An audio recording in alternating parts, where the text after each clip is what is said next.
to the Build Business Acumen podcast, where we deliver practical knowledge and powerful guidance. Here is your futuristic host, Nathaniel Schooler. Today I'm interviewing Dawna Jones, and she's the author of Decision Making for Dummies for the 21st Century. She's also a best-selling co-author From Hierarchy to Performance.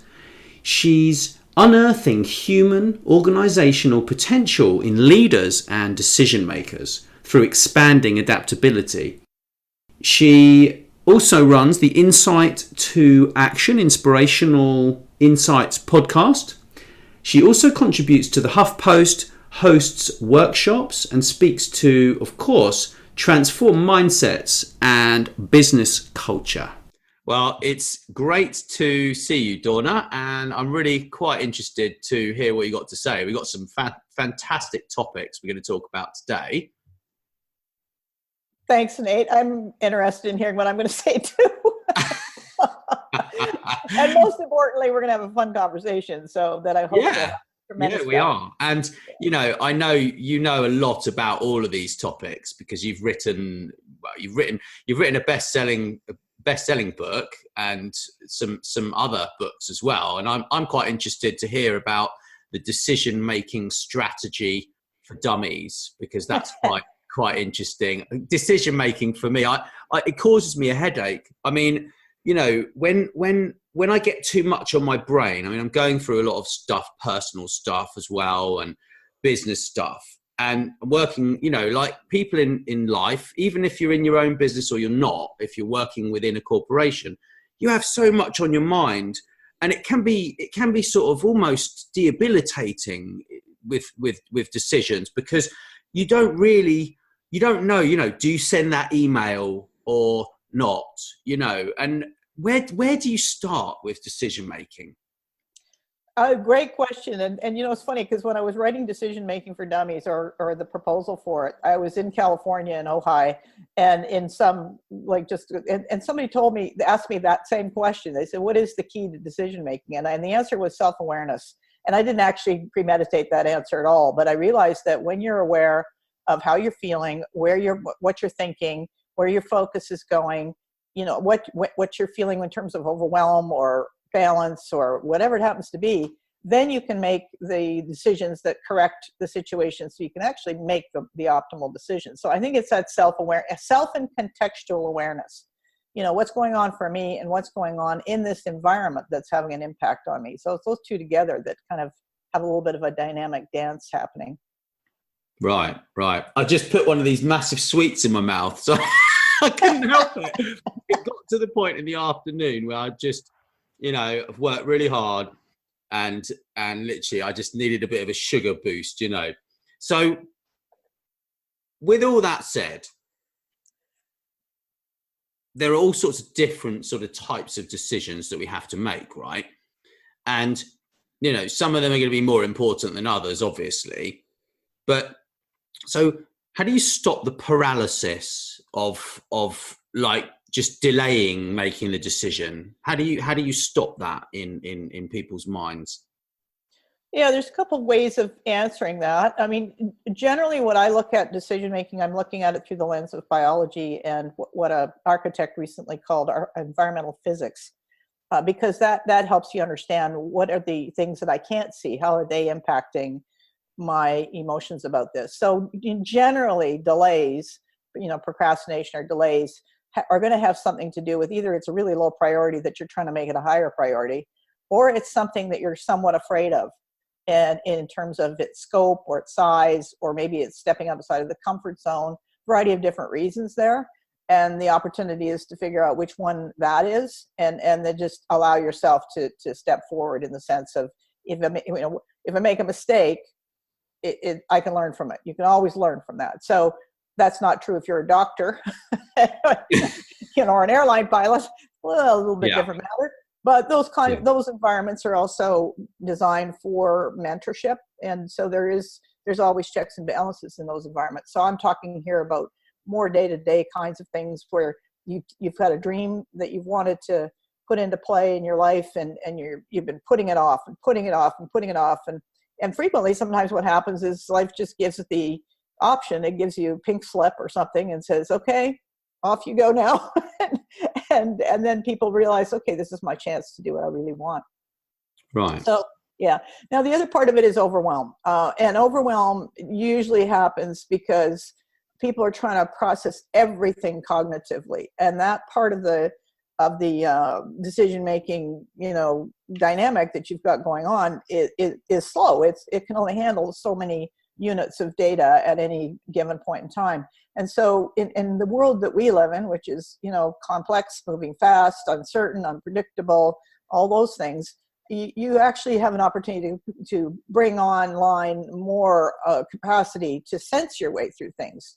So you can take the beta, the cognitive processing offline and just allow the information to come in and then work with it that way. So largely when you are working with cognitive overload, it's time to go for a walk in the park, take some time out, visit a dog, visit a friend, any place where you can bring your brainwaves down to a calmer state. Even those coloring, just anything to shift it out of that, rapid fire beta state.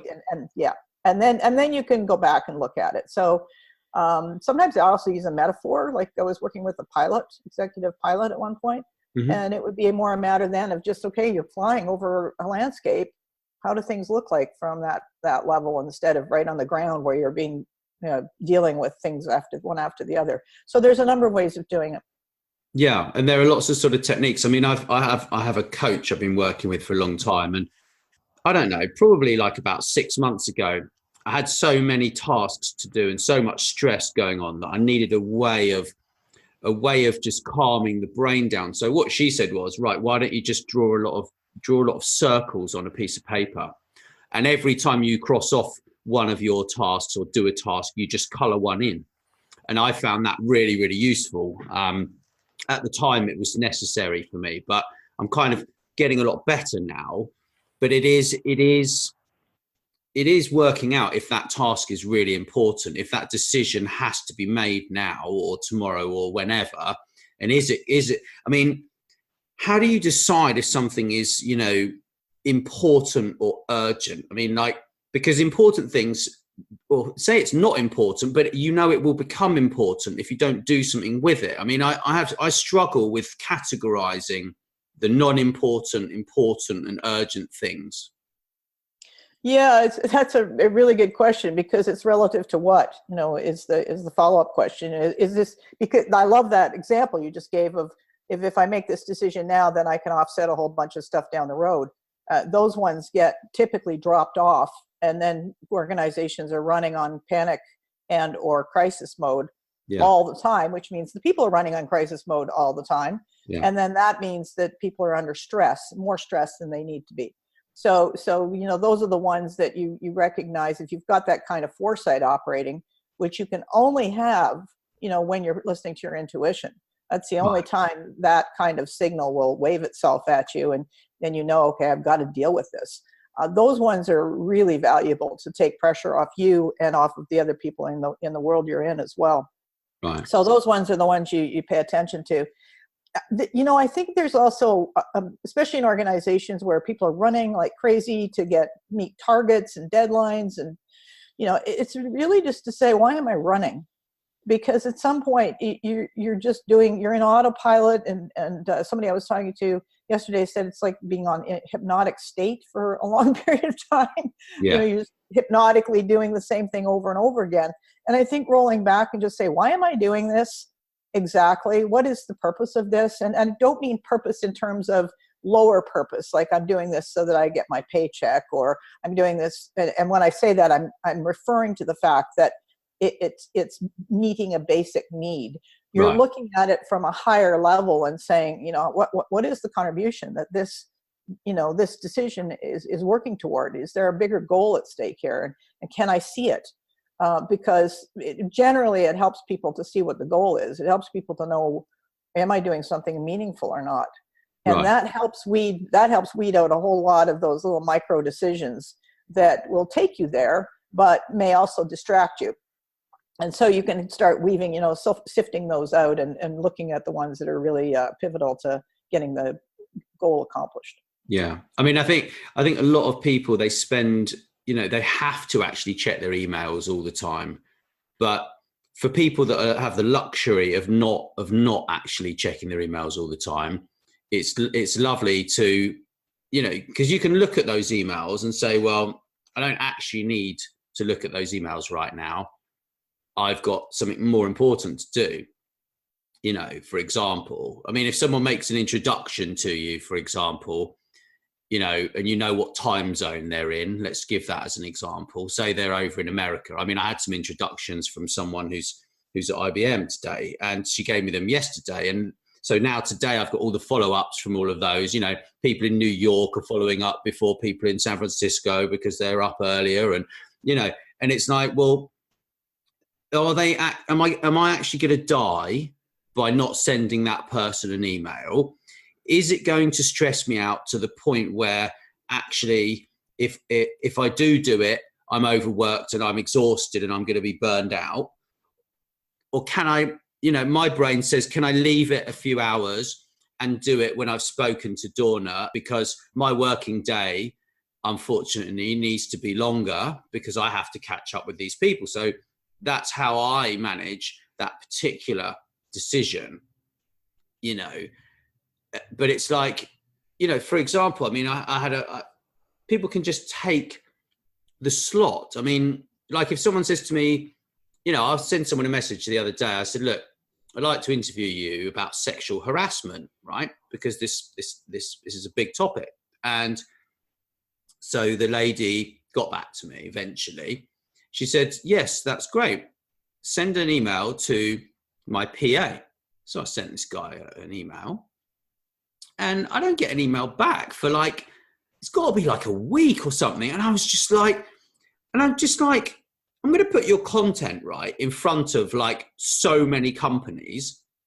And you've entrusted your PA, right, with thinking about how important that is. Yeah. It worries me that people are actually just making the wrong decisions. Yeah, that's a really good example because I have seen that as well and experienced exactly the same thing where you'll reach out and it's an important conversation, but it's a month and a half before they get back to you. And I think somewhere there's been some broken synapse in conversation between here's what I need you to, what I need, and here's how to, what priorities, how to set these priorities as you're dealing with incoming. And I think there's a lot of assumptions made. Well, I know there's a lot of assumptions made. It doesn't matter whether it's personal or organizational communication, but there's a lot of assumptions that get made when those details are not, specified. Right. If someone just says, well, I know, if I refer somebody to you, I'm expecting you're going to contact them. You wouldn't necessarily state that. You would assume that they would understand that that's in fact what you're needing. But I think in many cases, it has to be much more explicit. Mm-hmm. Mm-hmm. Yeah. Communication is so difficult. I was reading something the other day, and actually I listened to a Harvard Business Review podcast about communication because I was just lost. I was just sort of blaming myself that communications had gone wrong, and I actually listened to this, and it's like, well, if you look at the world and you look at how quickly we've moved from speaking face-to-face to speaking on the telephone to text messaging and emailing and then social media, which just creates a whole new complexity of hyperbole is that's one of the words I would use. But there is so much to learn. And what this actually said was that using emojis is a really good idea when you're actually emailing people because it helps to set the tone of your email. Yeah. So I just thought about this quite a bit and I thought, well, actually, can't you do the opposite and write something and say, well, how about I have removed all emotion from this email? And that is that should be your header for the email, right? And so I don't know. I think a lot is lost in translation, and it might actually affect the decision making as well, right? I mean, in your book, how do you kind of take people through the sort of steps on decision making for dumb people like me? Yeah, nothing dumb about you at all. You know that. It's funny because when the reason when I wrote the book, that when they asked me to do the book on decision making, I was sort of meh, because I'd been facilitating decision processes with multi-party stakeholder. I mean, just really tough stuff, complex issues across a wide range of parties. And I was like, okay, I'm done with that. And then when they came along and asked me to do that, and I thought, really, it's the doorway to just about everything. It's the doorway to who we become when challenged as individuals, what role an organization plays in the world today, what role a business plays in the world today. So I thought, gosh, I better take another look at this and dig a little bit deeper. And so I did. And of course, what I realized was when I facilitated these multi-party conversation, stakeholder decision making, which is you take it apart, you've got all the screen criteria, all the linear things that we recognize. And what I've learned is that people will invariably feel better when they've made that decision intuitively as well. So all the numbers and facts will add up, all the linear side of it, but then there'll be this intuitive leap of faith that says, let's go here. And that's really what I found I was doing when I started writing it, because yes, there's the sequential, gather your data, look at your options, very linear. It never works like that. It's a very messy process, let's face it. Right. And so it's in a perfect world, it would look like that. But this world is, you're not going to have all the data you need when you need it. And so when I started working on it, I thought, well, who else has been doing some really interesting work in the field of intuition and just merging these two domains of oneself together? And Gary Klein's work was brilliant in naturalistic decision making, and he was a contributor in terms of helping me. I translated his map, which was part of the U.S. military conversation about how we actually intuitively file through multiple options and pick one in less than a millisecond. Wow. And so this is where we have to go to, because I have seen 90 to 95% of the decisions we make every day are not, we're not consciously aware, but we give all the attention to the ones that we are consciously aware of, the ones where we've got the options and you've got the time to think it through. But at the executive level, you are taking in information along the way, data along the way, data points along the way, including hopefully emotions. Yeah. Because if you don't, you're not going to get your timing right. Or the psychology of the situation accurately assessed or understood. And then you make that intuitive leap. Most of those strategic decisions at the top are they follow that blend, whether it's intuition, rational or rational intuition. It doesn't matter so much the order. So there was that element of it. And then there was also knowing what I'd learned about the heart math work, about, the heart's intelligence and just simple basic anatomy, which is, the vagus nerve and the information going from the heart to the brain. So it's all of these things blended together.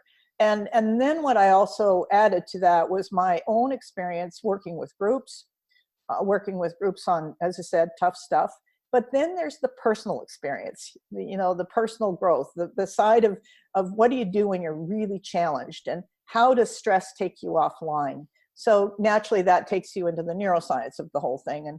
And there's a lot less of that in the Decision Making for Dummies book, more of the biology and the workplace environment kind of conversation. But those are the things. So it sounds complicated or complex, if you will, depending, those two different domains. But realistically, it's more a matter of just paying attention to what's going on. And yes, there's a role for linear and there's a role for intuitive. And quite frequently, the best option is to have the best approach is to blend those two and knowingly do so. Right. Yeah, my dad has this side. He says, right, what you do is you get a piece of paper and you just draw a line down the middle, and then one side you write, this is one decision, and then this is the plus points and this is the bad points. You see, that's what he said to do. And I quite like that. I quite like that idea. You know. It has been proven to not be as accurate as one would hope. I think the statistics are that if you've got 3 valid, viable options to look at, you're statistically going to be more accurate than you would be if you've got binary, this or this. Oh, really? Yeah. Now, of course, if you're working with a 3-year-old and you're trying to get them to dress, sometimes binary works just fine. You want to wear this or that. but when you're working in the context of organizational, larger decisions that have bigger impact, then you're looking for 3 viable options. Right. Okay. And when people are afraid, what they do is they narrow it down to 1. They say, this is the only thing we've got in front of us. It's the only option we've got. And that sometimes is true. No, no question. But the other question is, well, what else have we not considered that we could put on the table and need to look at? What outlier ideas can we bring in and take a look at? Because more often than not, organizations push conformity to an excruciating extent. And when they do that, they eliminate all those outlier and innovative approaches that could have both mitigated the risk and or created an innovative moment. And so that's the other reason why I suggest at least bringing the options in from the outlying thinking. The people that you would normally go, oh, they're crazy. They come up with the craziest ideas. Super, go get them. Yeah. Well, that's the thing. Is it's an innovative mindset, isn't it? It's really, really important. There's so much. I've been talking to a lot of people about that recently. I talked to what's his name, Dr. Pano Churchill yesterday, or the day before yesterday. He's the founder of American Angels. They do like angel investment and stuff. But we were talking about decision making and like growth hacking and innovation and stuff like that. It's fascinating, really, really interesting.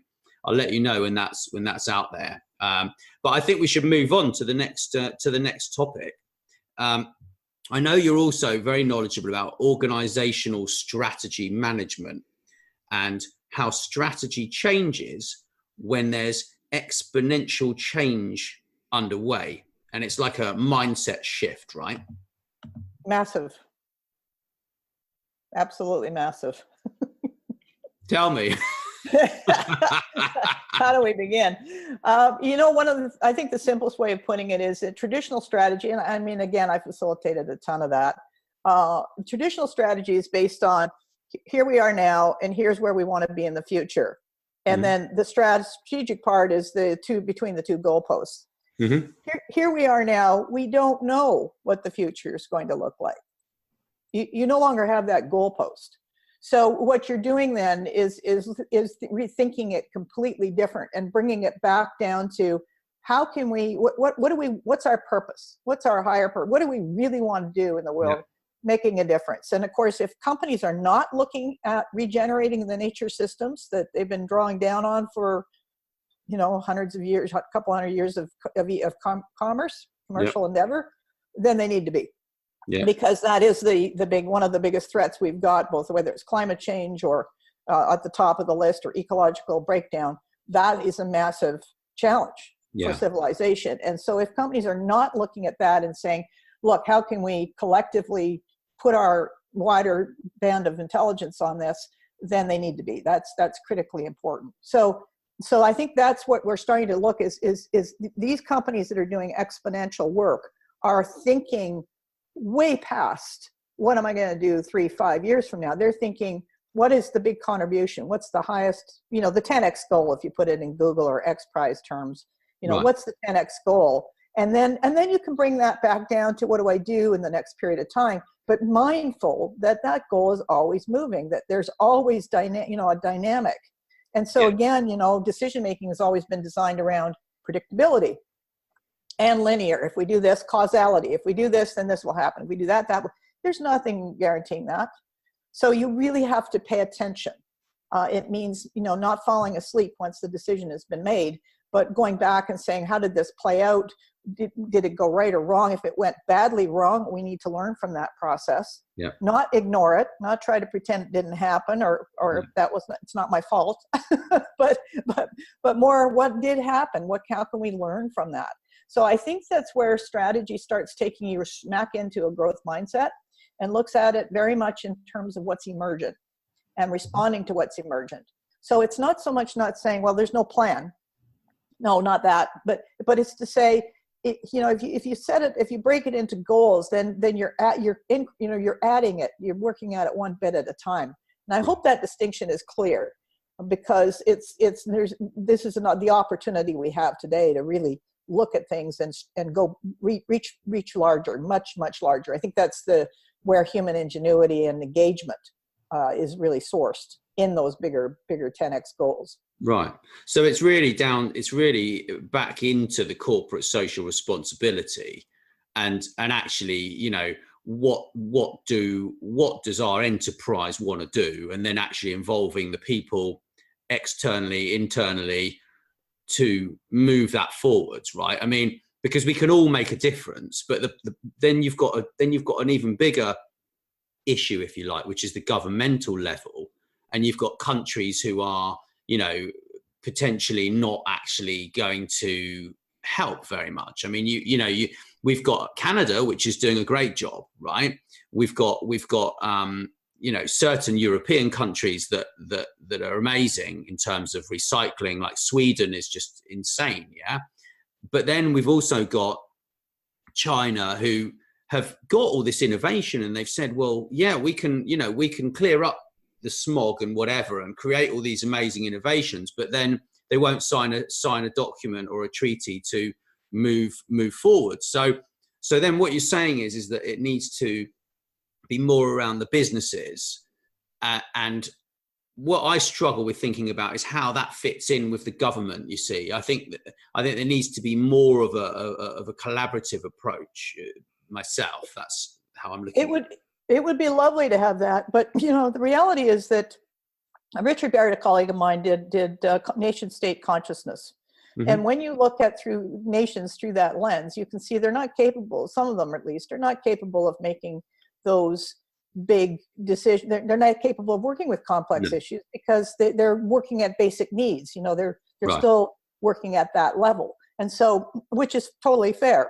Yeah. The distinction is that in order to meet those basic needs, this is where we have to get extremely ingenious. So we're not just doing it through power or corruption and all those negative kinds of things, but we're doing it using some ingenuity again. So I think this is where business leads, and I also think it's where citizens lead, and it would be ideal if government stepped in. Sometimes they do, sometimes they sabotage efforts, but I also think that this is where business can do a lot to help.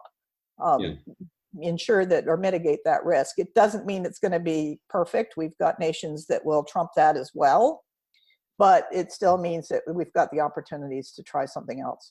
Yeah, but in terms of actually, we need to monitor what's going on, don't we? As an enterprise, each department needs to monitor what's going on within their particular remit, and then they need to go to the CEO or their line manager or, whomever, and then actually say, well, this is a risk. This is something that can potentially really hurt our business. We need to do something about it. And then someone makes a decision somewhere to give them the budget, because it's all around budget, isn't it? Everything's to do with budget, right? So then it's like, well, how are we going to actually do something about this? What are we going to do? And, is that thing we're going to do going to actually help, or is it really just a sort of bit of a shallow, late effort? I appreciate that question, because I just was an article on purpose washing, and I thought, oh no, they're taking absolutely everything that has meaning and turning it into something that doesn't have meaning anymore. And this is, if we look at the source of depression and anxiety in the world today, it's got a lot to do with disconnection from what has meaning. So a couple of things. I mean, you mentioned earlier corporate social responsibility. I think it's just about responsibility, period. And let's be responsible for our people, for the social interactions, because when we're responsible for the social interactions, then high quality ones, we actually make better decisions as an entire company. Right. When you're working in hierarchies use control in a centralized way, typically. You don't get necessarily rid of the hierarchy, but you use control differently. You release, the need to control risk. You have to manage change and all of these things. and you instead work with them as opportunities to gain more agility in thinking, agility in response, escalate those issues faster, and pull out the limiting patterns that hold things back. So most organizations that are built on hierarchies like that, middle or large, doesn't matter, are built for stability, and they're built for conformity. They don't like surprises. That's the neuroscience of it all. They do not like surprises. And so when the surprise comes, they're going to do their best to kind of, just sort of either ignore it and hope that nothing happens, or reduce it down to something they feel they can control.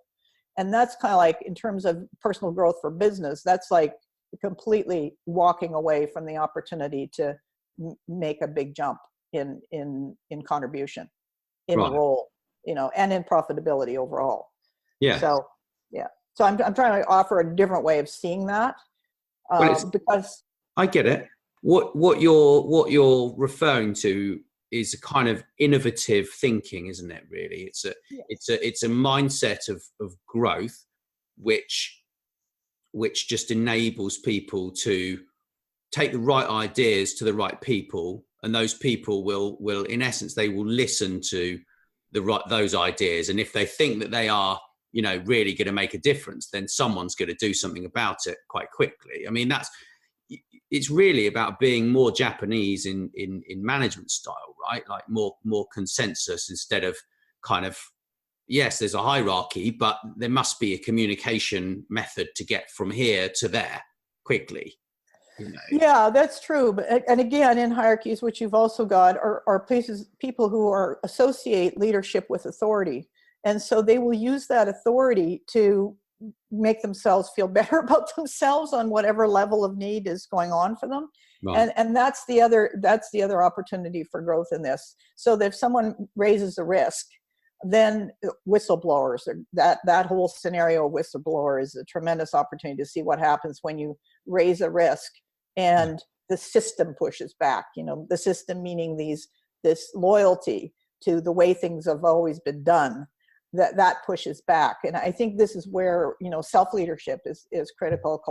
Collectively standing up and for what's right and for what does no harm, basically. So I mean, this is one of the things that we put in the From Hierarchy to High Performance, the last book I just contributed to, which has 7 other authors, and we really tried to take each chapter to take a different angle on it, so people could see there are different entry points to the conversation and different lenses to use when you're looking at your own organization and what's going on in that. So, yeah. That's interesting. So that's all about organizational management, right? Is that fair to say? Yeah. I mean, it's also about, because the big buzzword right now is digital transformation. So then you have interpretations of that. You have everything from better marketing to, and I'm just going to do a program with a colleague of mine who's looking at what happens to operations when digital innovation takes place. The question that hasn't been talked about, and a number of my colleagues who worked on the book are dealing with this space, but it's that question of what the impact does this have on people? So when we talk about robotics, AI, all these things, normally people respond in fear. That's a natural psychological response or neurological response, because it's one of those ones like, I don't know what's going to happen. And it removes an enormous amount of certainty from the equation. But equally, when you add uncertainty, it's an opportunity for challenge and growth. And so this is where instead of running off in fear, then we have the opportunity collectively to say, all right, well, how can we use this to advantage, and how can we make smarter decisions about it? So I'm seeing lots of conversations about ethics in AI. AI is developed by people. It's going to have human attributes. How do we work with that intelligently without just sort of pretending it's not going to be a factor, because somehow now we've delegated human intelligence to the artificial side of it. I mean, we will always be able to do a lot more than a machine. Yeah, very much so. And I was talking to Churchill, Dr. Churchill, on a couple of days back about this, and he laughed. He made this reference to he said he doesn't think we're going to be living like the Jetsons anytime soon. And he just sort of laughed. And then he said, but, you know, if it all goes wrong, like Elon Musk, who smokes all this weed, that we'll end up like living out of the Flintstones, you know.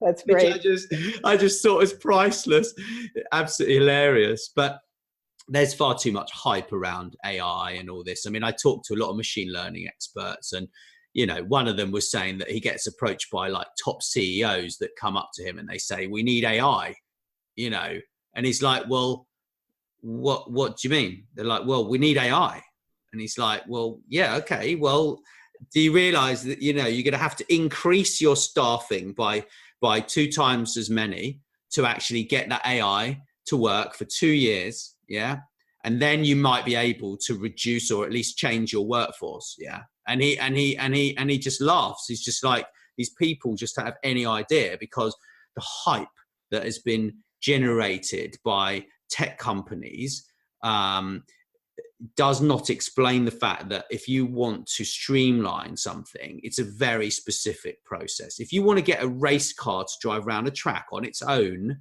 yeah, and have the right speed and not fly off the track because the tires are cold because you haven't warmed them up enough, you have to experiment and experiment and experiment for forever to get that to actually work, yeah. And yes, they can do that, but that's one track, yeah. Right. And I've had enough of the hype that's involved, but there are amazing things that are happening with machine learning. It is truly amazing. And, you know, I'm still quite hyped about it. I'm not going to lie. I'm quite passionate about it, but I think in terms of, like you were saying, you know, in terms of sort of change management, people, you know, I mean, I've got a title here for this part of our conversation, you know, why play and people work more effectively to respond to change, right?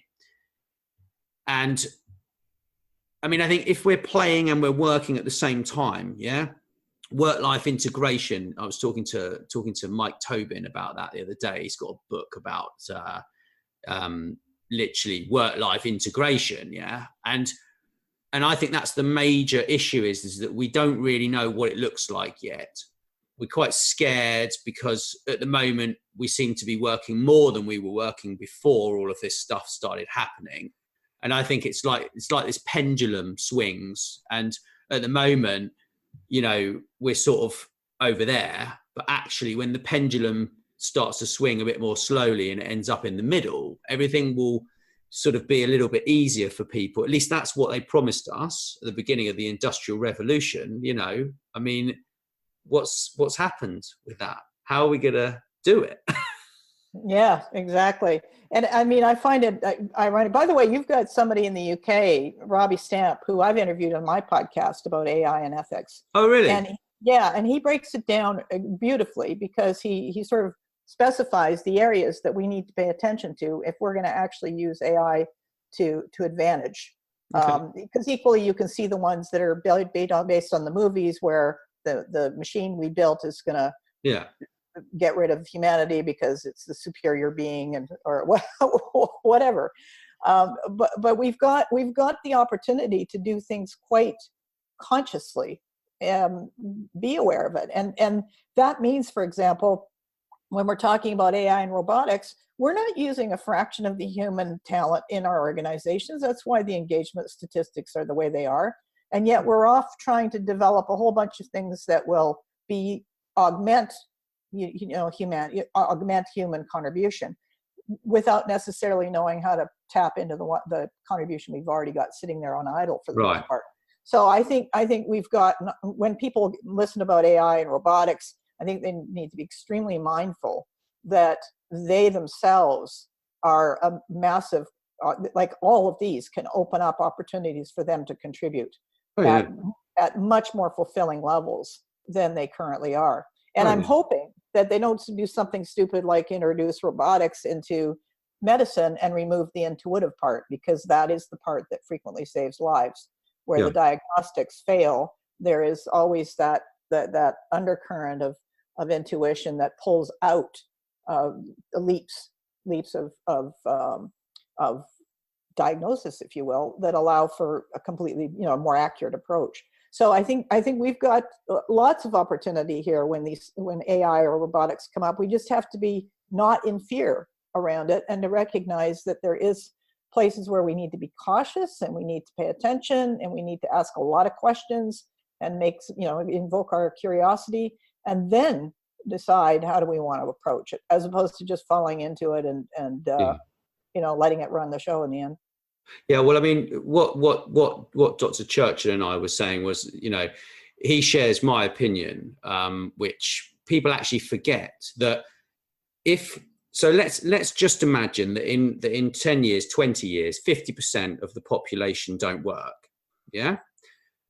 If that 50% of the population of the planet don't work, what that means is that there will be an entire economic catastrophe, which means consumerization will die.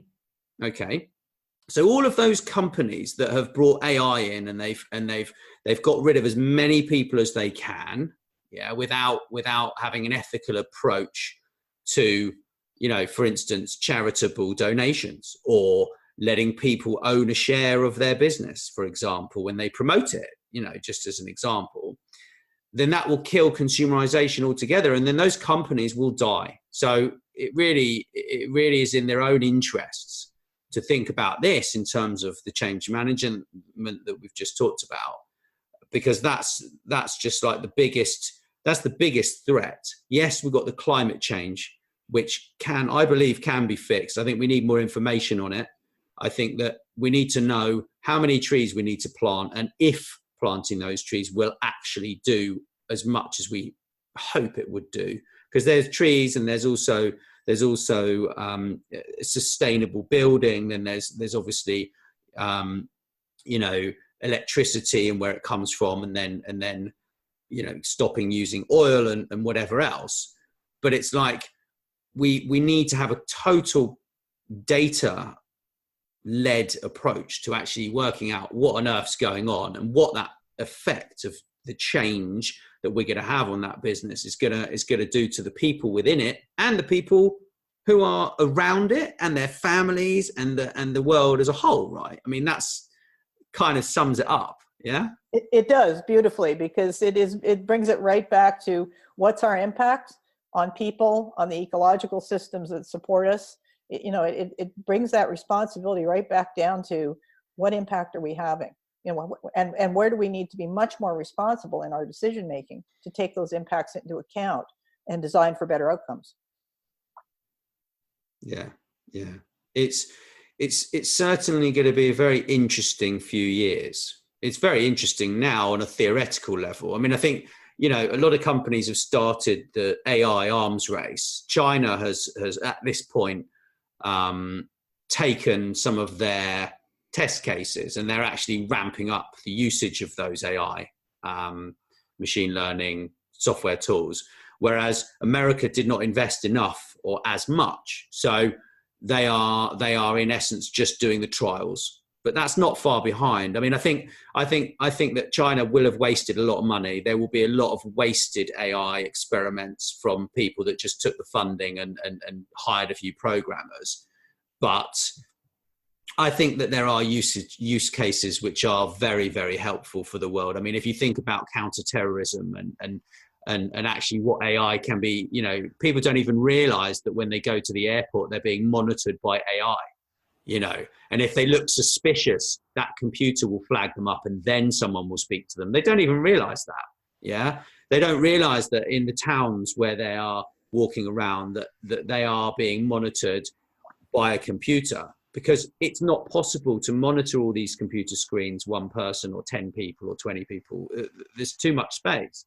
So what interests me is how to actually change an organization, but actually, like you were saying, make provision for the future.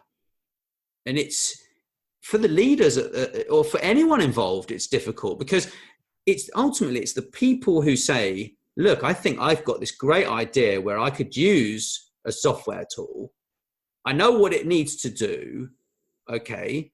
And I know what I need to do to make sure it works properly. So my job will be safe. I won't have to work as hard, and I will have less room for error. Right. So everyone in that organization needs to get involved with it. And if I was in an organization and I was heading up a big organization, I was implementing digital transformation and I wanted AI, what I would do is I would actually get everyone to put all their job, everything that they do on a daily basis together and think, and I would tell them what AI is capable of now. And then I would put that into some project management tool, which would then rank that saving, the cost saving, because the cost saving is important in terms of, and the accuracy as well of what they're doing, because those are two elements that it can help with. And then I would start making decisions. That's how I would do it. Do you think that's a fair way to look at it? Yeah, it is. I mean, again, when I've got a colleague who's putting together a distributed decision-making app, and it will have AI components in it, because that's where there's predictable patterns in behavior. And so you're really using, in my world at least, you're using the AI to support the parts that are done faster, the repetitive parts that are done faster by AI than perhaps humans. So you're really looking for ways to mitigate bias, some of the human failings that we have, knowing, of course, that AI is designed by people, but still, there's an opportunity there through how we design it to mitigate some of the things that result in the kinds of decisions we see, certainly at the political level today. So the idea that, yes, we're going to agree to targets, but then do nothing toward them would all of a sudden fade, because there'd be some different mechanisms in place. I'm not sure what it would look like, but I do know that we can use these tools to our advantage, but we have to be very thoughtful about what the impacts are on humans, and also, and their place and the place in the world, the bigger question. Yeah. And then of course, what are we trying to achieve by doing this? Yeah. So, and I think that's, again, where I looked at it from a health point of view, and I thought, or even a car mechanic. I have found that when companies that are repairing their cars, they use these checklists. And so those things, if computers do it now, they run through those checklists. But you will have a mechanic who's got a lot of experience, really, really attuned, and he will say something like, and I've talked to them on planes, he will say something like, it didn't sound right. Yeah. And he will follow that sound and then find out that it was something that the diagnostics missed completely. Right, because it's gut instinct. Exactly. That's in essence runs through the whole conversation that we've just had. It's about using whatever method of decision making you're using, but also reminding yourself that you are human, and that your gut instinct that you feel could actually be supported by all of that data and information, right? Yes. And if it's run by it, we have a problem. Yes. But if it's supported, that's ideal. And I mean, that's why in the chapter I wrote for From Hierarchy to High Performance, I sort of realized that, gosh, here we are doing all these self-driving cars and all these sensors, and we're trying to duplicate what humans already have. And that's fascinating, because here we are trying to duplicate what we already have, and we don't use it in organizations to sense through how to navigate ahead, how to apply it to strategy, which is where we started in this conversation. We don't use those sensory devices, those sensitive capacities, to detect the future. We don't do that. We just ignore that. And hence we've got this ridiculous disengagement statistics. Right. But then we turn around and go, okay, well, let's design cars around what we, like our capacity to gauge things. And I just find that so contradictory in so many ways. Yeah. That's a very good point, actually. I mean, I think it's about taking, in my mind, it's about just changing the way we look at our lives.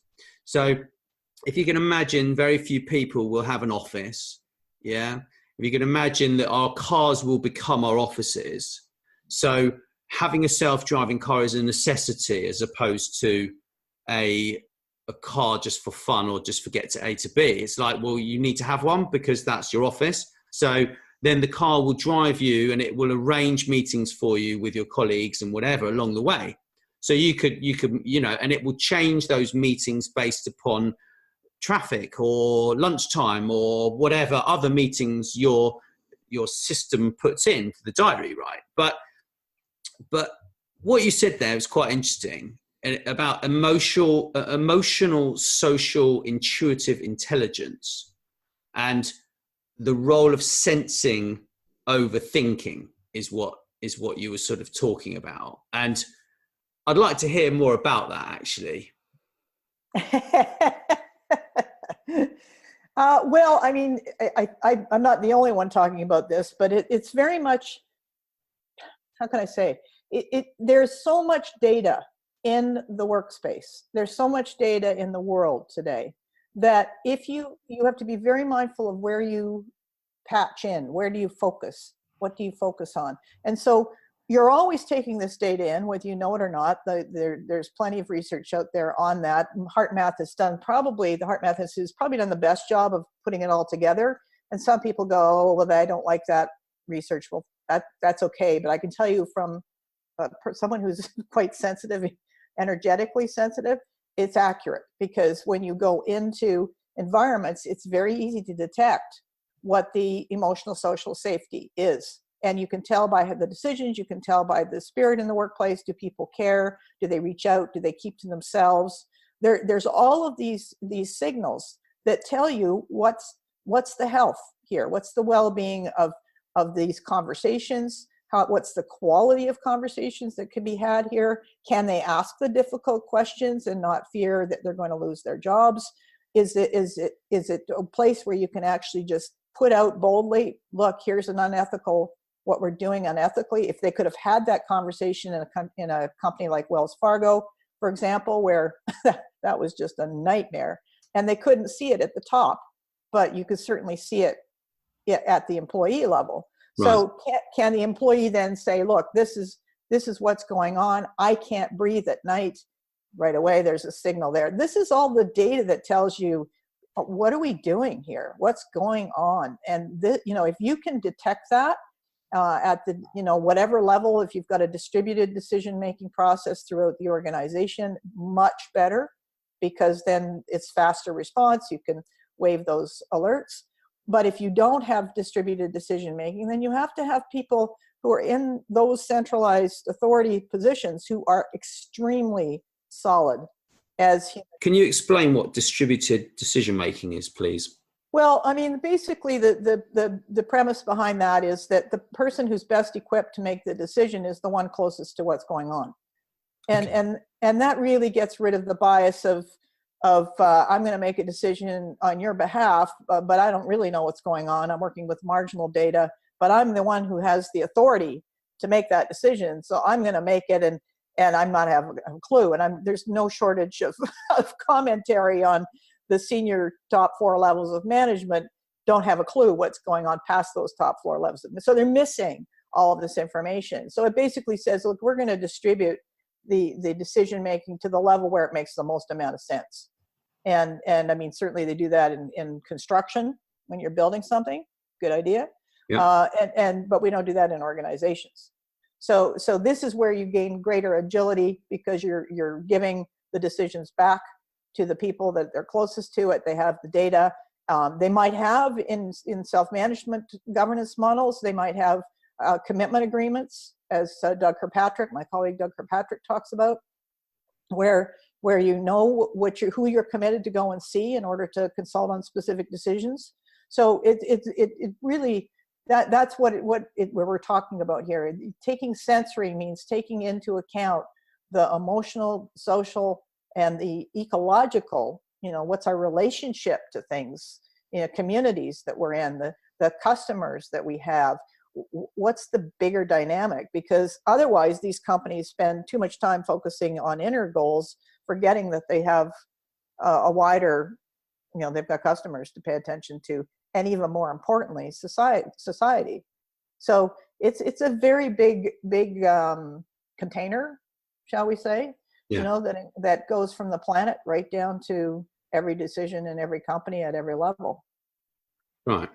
So it's throughout this is the corporate social responsibility and the mission of the business, right? So like, I mean, I was talking to a chap the other week about, so what he's done is he's created a distillery, okay? And he actually encouraged farmers to start planting barley again so they could make whiskey, right? And I sort of said, I opened the conversation about, and I said, well, isn't that amazing, that you can do this? And he's like, well, hold on a minute. This is a serious business that we're in. However, that is a byproduct of this business. And I mean, I think that's in essence what I think the confusion in my brain is like, well, we are struggling with all of these things in the world, and we've got all of these social enterprises, non-profits and stuff. And it's like, well, it's still a business. The non-profit is still a business. Yeah. It's just more focused upon helping the world. Yeah. But there's no reason why a business couldn't actually help the world more than a non-profit if it had the right team, the right ethics, the right drivers, it's kind of thing. Yeah. Yep. Yeah, absolutely. I mean, B Corps were designed around that because the whole idea originally was that you build value and then you sell it, and you basically take that value apart.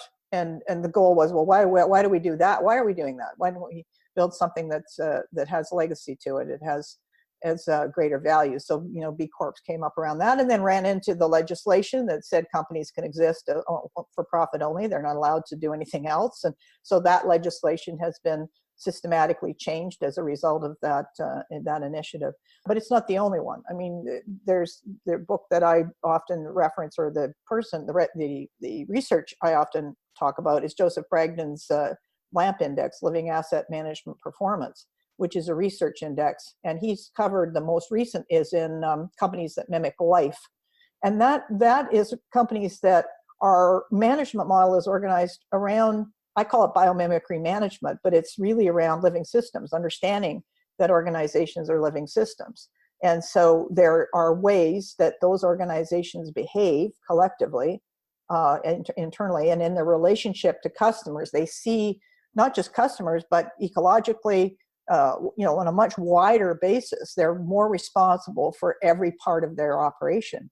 And the decisions are at every level. Leadership is at every level.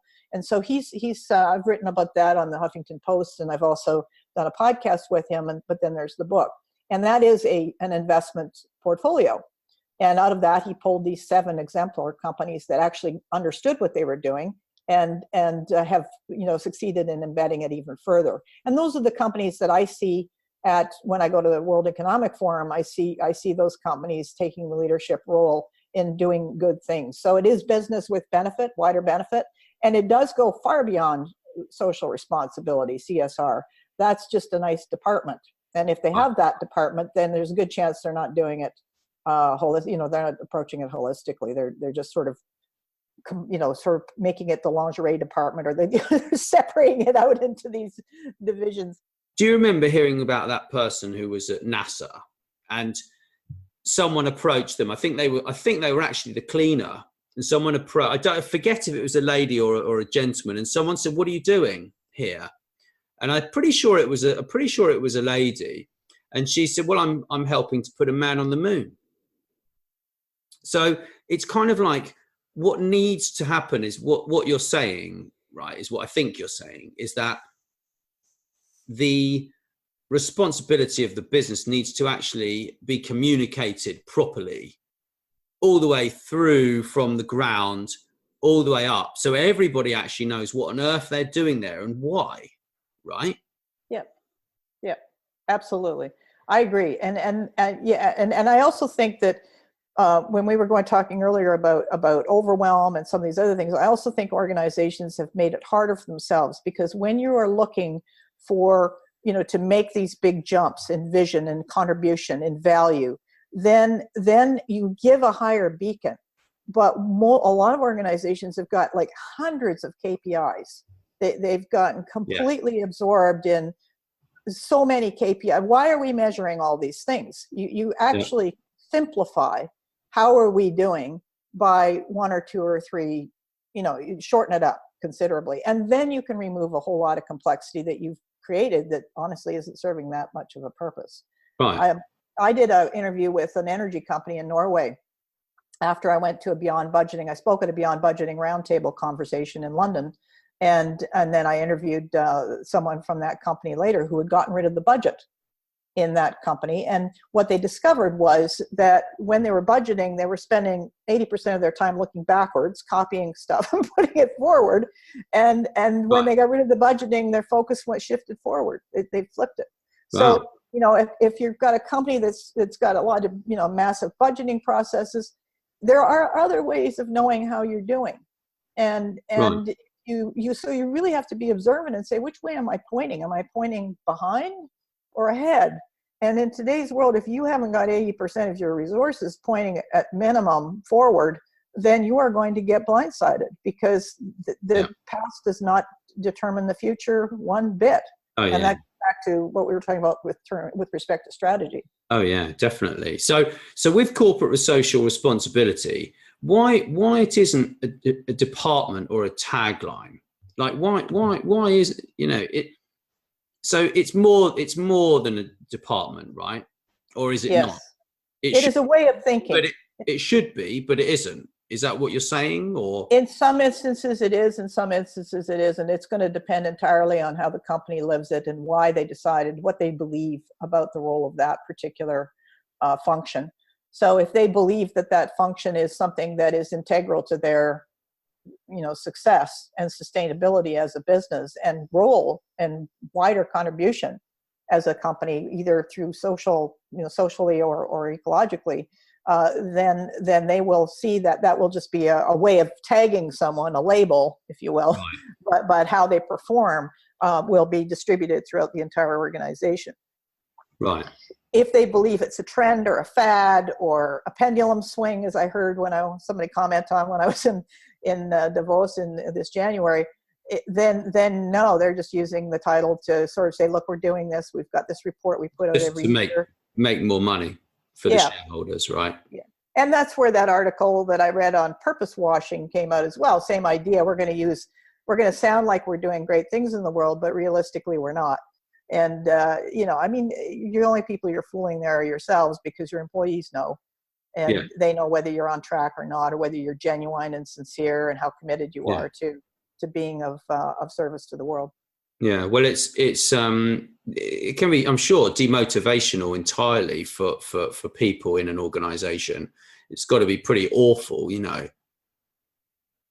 Well, yeah, because again, that's where people start feeling anxious about the future. And that anxiety is a signal. It sort of says there's something that needs to be done here. We're not doing it. And there's that desire to contribute. And that's where people start disengaging and disconnecting. And so I think that's really the opportunity then to go, let's reconnect and re-engage, but let's make it worth doing. Let's make it really worth doing. So purpose is almost like that higher purpose, not the one that says we're going to meet the targets in the next quarterly target, which is, nice, but doesn't have a lot of meaning. It would be so that we can, and so really what this ultimately challenges, and people have heard me talk about this before, but it ultimately challenges the rigid belief that profit is a purpose, and it's not. It is an outcome of doing things that are important in the world. And we have no shortage of really strong entrepreneurs who are demonstrating that repeatedly, and companies as well. So, that's the mindset shift. It's moving from that narrow to something that's much more responsible, much wider contribution and higher value and higher benefit. Yeah, I mean, it is possible to change the world and do amazing things, but it needs to be, the people need to decide what that is, right? I mean, or at least fit in with the organization. Would you say? Yeah, I mean, when I look at it, like, for example, when I was in Davos in January, I was watching a panel with Matt Damon, Gary, whose last name I keep forgetting, but they co-founded water.org, bringing water into rural communities. And their partners were Trade Shift, the CEO of Trade Shift, as well as I can't remember the title, but from Amstel Brewery. So they, and what they all shared was an interest in water. Oh, right. Yeah, because beer takes a lot of water. Yeah, it does. It does. And so they're saying, well, to be responsible, we need to be in on this equation because we use a lot of water. It's part of the onus on our part is to recognize that's an impact we have. So now, how can we turn around and support something that actually addresses the accessibility to water? So that's you're looking always for shared goal. Where are we sharing responsibility? How can we share responsibility? How can we contribute towards something that is life-serving? Life, drives life, supports life, but we can do it in a way where we either take it on ourselves in a big way, or we work with others. The example I've long used, Novo Nordisk has done a tremendous job on CO2 emissions, and their employees were the ones that brought it together. So there are places where companies where they demonstrate how to do it. Generally, they won't be found. Definitely, they will not be found on the unethical list ever. Right. They won't be spending their money on lawyers. They'll be spending their money on reducing costs, right, or finding savings, as it were, to put it more. Finding cost savings in their operations. Yeah, it's an interesting one, isn't it? I mean, there's so much that actually needs doing in the world, like, because the homelessness problem, and then the food, and then the environment, and then animal welfare, people welfare. There's just so much that can be done. And we just saw, Microsoft apparently has just started donating $25 million to handle homelessness in the Seattle area. Very good. The tech companies have been sort of coerced a bit, I would say, but they're being pushed to provide some better housing in San Francisco. I was in San Francisco in November, and you've got people living under bridges, and I know, it's ridiculous. Yeah, so, I had a look at that on TV. It's awful, like absolutely awful. Like, there are streets of people, like actually a whole neighborhood full of people who are just living on the street. It's awful. So systemically, what we're seeing there is that the structure of the economy, there's something not working there. And I mean, the gap between rich and poor is ever widening. And the question is, what's happening for the middle, and how can we, how's that going to be navigated in the future? So these are bigger questions that demand more thoughtfulness, I think, overall, but definitely more commitment and engagement on the part of corporations and bigger companies to be a part of the solution instead of the other side of that.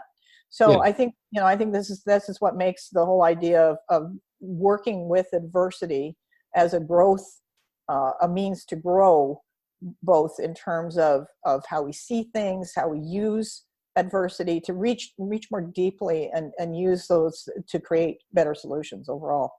Yeah, well, I think anything that really is raising awareness around these topics is really important. I try to fit in, I would say, an episode every so often about homelessness, and that's what I've done. I've had 2 so far on my website, and I've got another one, let me see, coming out in the next few days, of a lady. She set up her own charity doing that she's funded herself, and that's quite interesting. But I think in terms of the way that it can be tackled, I think we've got the solutions already. It's literally just a matter of just putting them together and actually making it work, Yeah, I agree. And I mean, I can tell you that I spent 9 years homeless in pursuit of this exactly what we're talking about, in pursuit of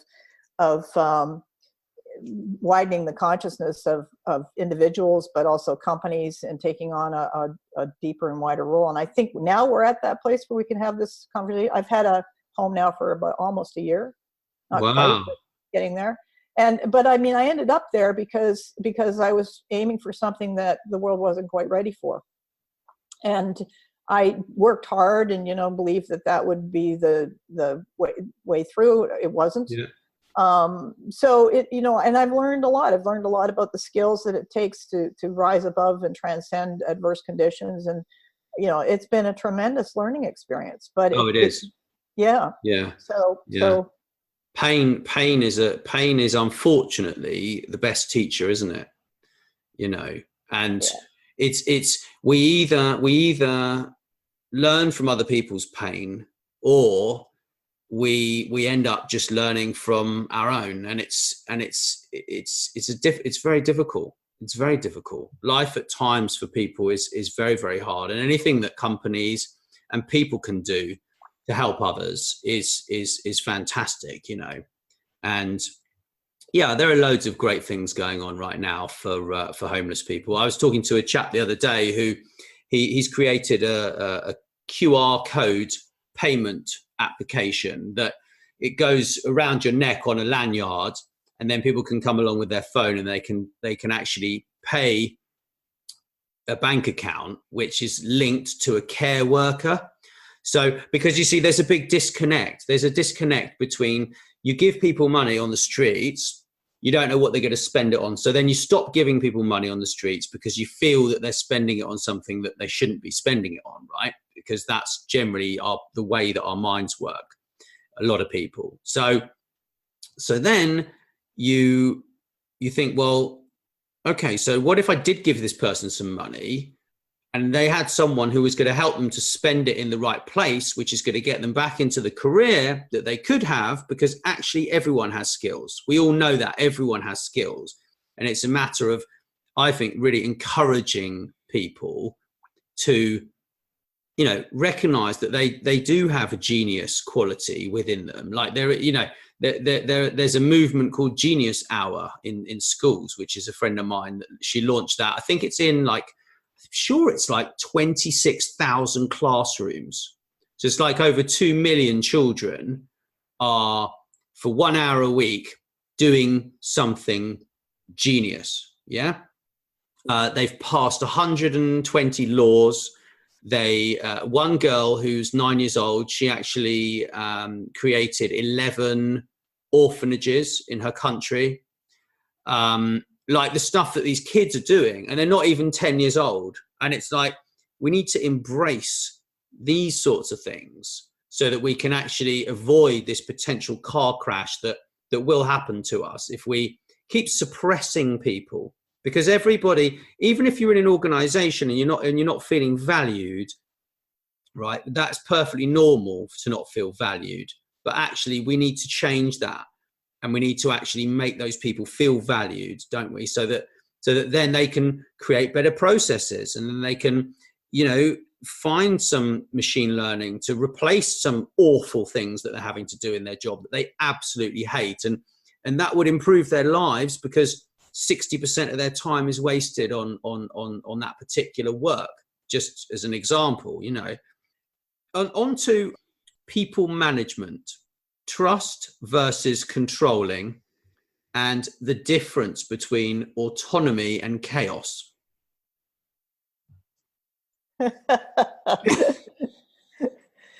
So the massive shift in mindset between traditionally run companies, which we've been talking about, traditional management, centralized decision making, telling people what to do, very much around controlling performance.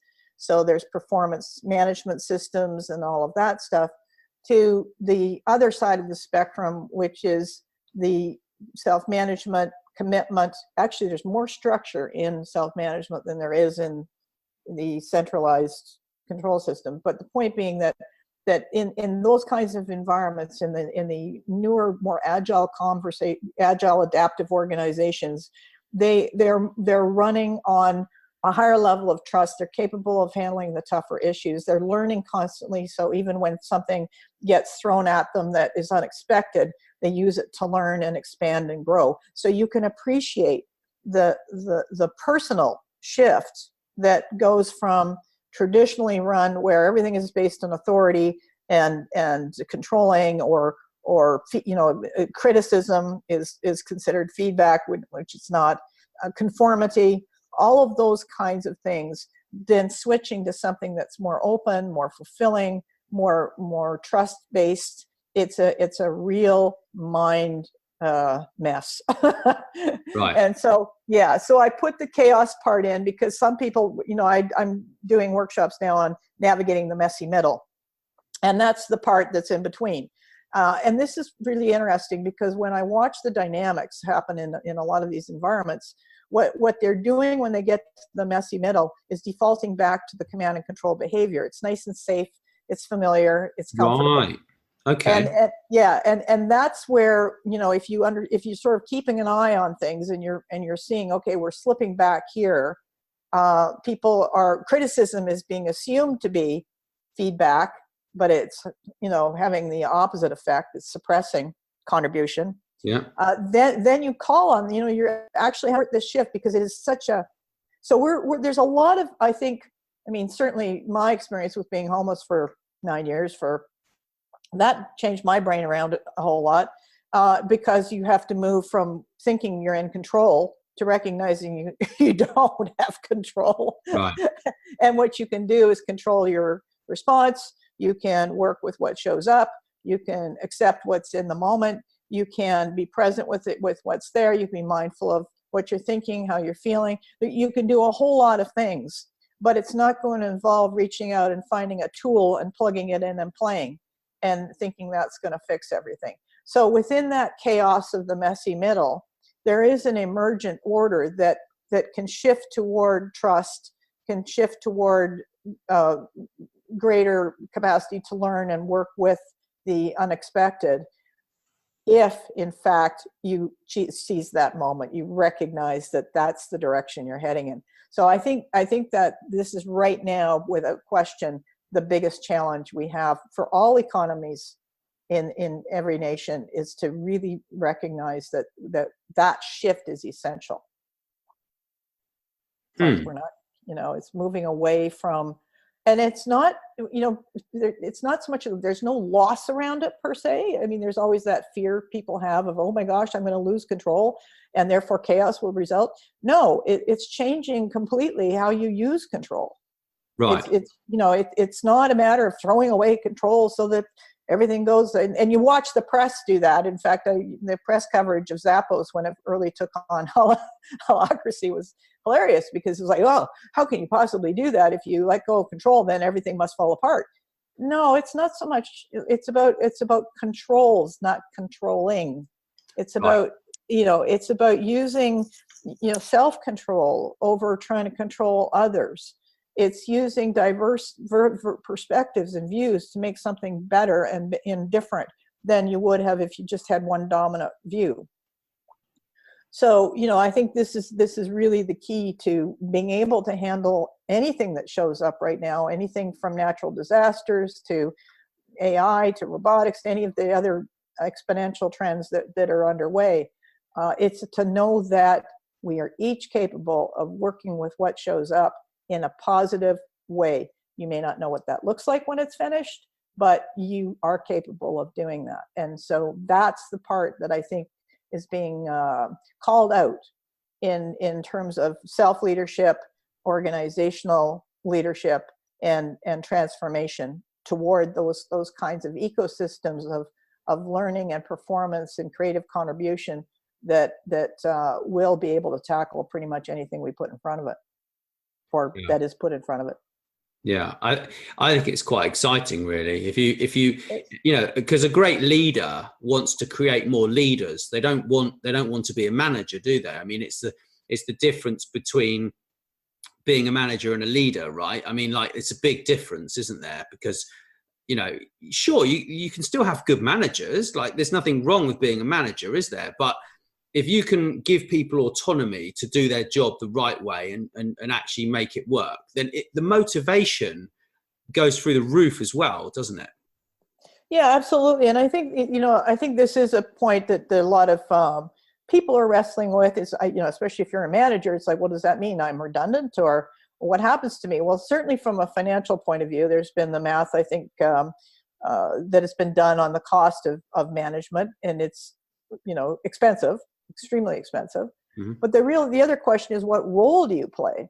Do you want to be playing, I'm really good at managing crisis 24/7, or I'm contributing to something that's important in the world, and those two don't tend to sit in the same place necessarily. Usually if you're managing crisis, you're just constantly in responsive mode and dealing with stuff that's coming at you.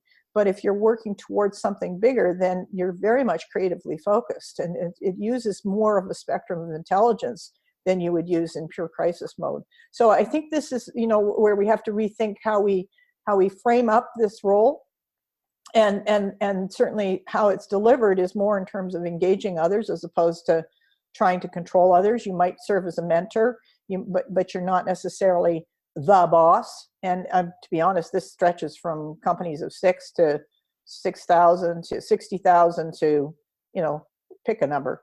It doesn't really matter. It boils down to who are you and how do you use power, your power. Right. Yeah. And are you just obsessed with power and what it feels like, or are you actually being responsible with your actions? I mean, that's in essence, what it's really about, isn't it? Like, do you actually want that person to grow and to enjoy their job and to be, in that organization for many, many years and move up, and they might even surpass you where you are in that organization? Or do you want to suppress them to do what you want them to do so that they just get the job done and go home at the end of the day? And that's the kind of thing we're really talking about, isn't it? It is. It is exactly. And of course, the person that's doing the suppressing is the one who's most out of balance. And that's the one who, that's the opportunity there to really look more closely at who am I and why do I need to put other people down? I mean, obviously, almost always it points back to the need for the ego to fulfill some kind of need that got missed along the way. But it still boils down to responsibility for that growth being accepted at that personal level and saying, yeah, I need to do this. So anytime I hear blaming going on in the workplace or it's their fault, you know that these organizations are running on victim stance. They haven't reached yet the capacity to co-create with what they're experiencing at all. So I think that's the other opportunity is to when they've had too much suppression and it starts looking like everybody blaming one another for what's going wrong, you've got a real problem in business sustainability. Right. By that point, you're people are thinking of leaving and finding other things to do, aren't they, I suppose? Well, you've definitely lost your good people, your best people. You've lost the ones that would do the innovation and so forth. If they've stayed on after that, they've probably not got. They've had to dampen down their creative spirit for sure, which means that it's going to take time to reignite it because there has to be a whole lot more safety than there is when you come across a victim kind of workplace tone. If you will. That's awful. Yeah. It is. It's not my head. But, those are what we call toxic environments. And those are the ones where the accident rates are higher. I mean, it's just like a series of bad decisions come out of them. So, and people don't have to do that. They don't have to work in those. I know that sounds like, easy for you to say, but it's not easy for me to say or anybody else to say. It simply is one of those things about what will you accept in your life and what will you choose to create. Right. And will you lie down at the first sign of adversity, or will you stand up and see what you're made of? That book Grit was wonderful. I read that recently, Angela Duckworth's book on grit. Oh, I've heard of that. Yeah, it was great because I sort of, when I look back at all the things that have happened to me, I thought, I wonder what happened there. Like, what was that? And when I read her book, I thought, oh, thank you. So just a whole lot of things came into sharper clarity than they might have otherwise. So yeah, I do recommend that book for anybody that's been through quite a bit and wondered how you're still standing. Well, I think also it's all linked to learning compassion. I mean, because if you haven't been through certain stresses in life and things like that, unless you really are quite a compassionate and empathetic and sympathetic individual in the first place, it's very difficult to understand what someone else is going through. I mean, that's the major positive output that comes from going through that, stress, because it's stress to the point of desperation, isn't it? I mean, it's, when you're in the wrong place at the wrong time, it's terrible, isn't it? And you don't know when it's going to end as well. I mean, one of my regular guests, Mike Tobin, OBE, he actually launched something called the CEO Sleep Out in London, and that's quite a few years ago, but they do that every year. So you get like the CEO of Barclays Bank and all sorts, and they go and they raise kind of, I don't know, £200,000 or 250 every year for homeless young ladies in London, a specific charity. And what he said is that there was this chap came up to him, this CEO came up to him afterwards, and he said it's that was awful, Mike. I really understand what it feels like. And he said, well, actually, you don't really, because you don't know when it's going to be over when you're actually out there. And I think that's the point, isn't it? When you're going through these things, you don't really, unless you've had a sort of taste or an almost taste, I don't think you really understand it as well as you could. Unless you have those qualities anyway, or have friends who've been through that and actually listen to their stories. It's very, very tough out there, And that's extremely well said, because I know I went through that myself. When I'd be looking at it, I'd be thinking, okay, well, this is not going to last long. It's going to, you sort of make these things up. Yeah. And then 9 years later, you go, whoa, that was longer than I thought. But it was one of those things that you realize, okay, if I live for it to end, then I'm not living in the moment at all. I'm not using my time well.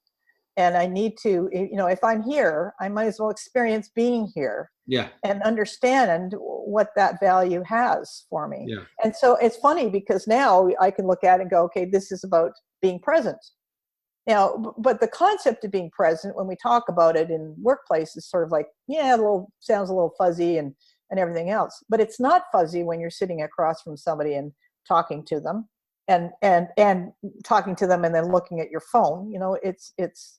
There's some distinctions that emerge from those kinds of experiences that are invaluable for today. And it was funny, because the head of SBC at the World Economic Forum made the point that it is those people that have coming out of depression or anxiety that have come to the other side of that are better employees, because they know how to, what I call, bounce forward. They know how to get through that. And so I personally believe that if you've been through any kind of adversity, you are better equipped now to work with the kinds of conditions we have in the world today, which are rapidly changing. There are a lot of surprises coming, there. And some people live in bubbles of reality where they go, okay, I'm feeling nice and safe and secure.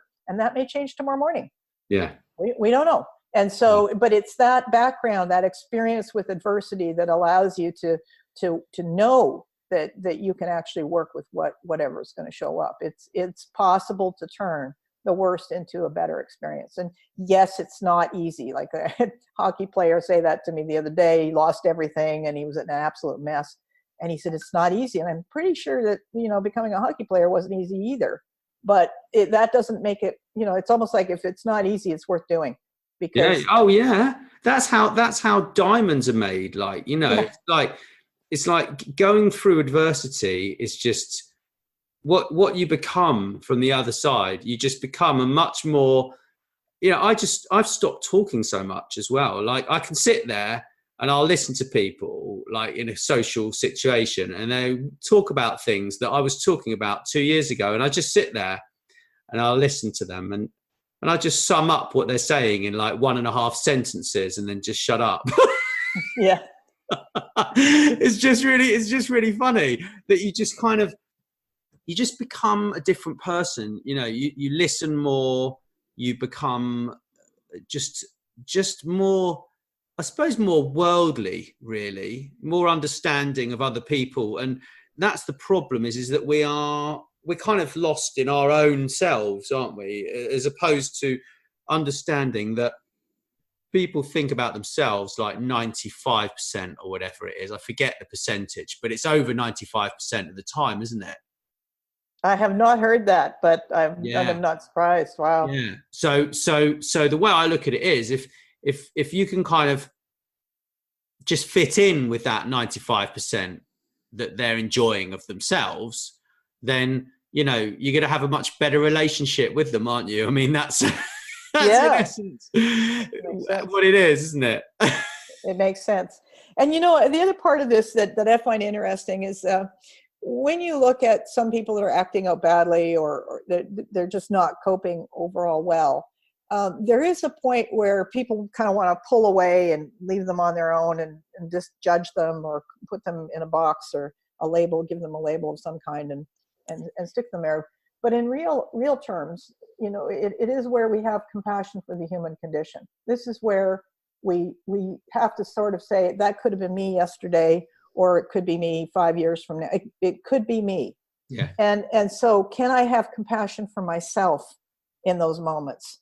And then can I have compassion for someone who's going through a rough time right now? And how can I reach out and reconnect? And when I read Johann Hari's book, Lost Connections, my instincts had always been that part of this depression, because my own experience with that had been around feeling disconnected and isolated and so on and so forth. And his book really brought that home. And I think this is where we get to organizationally care.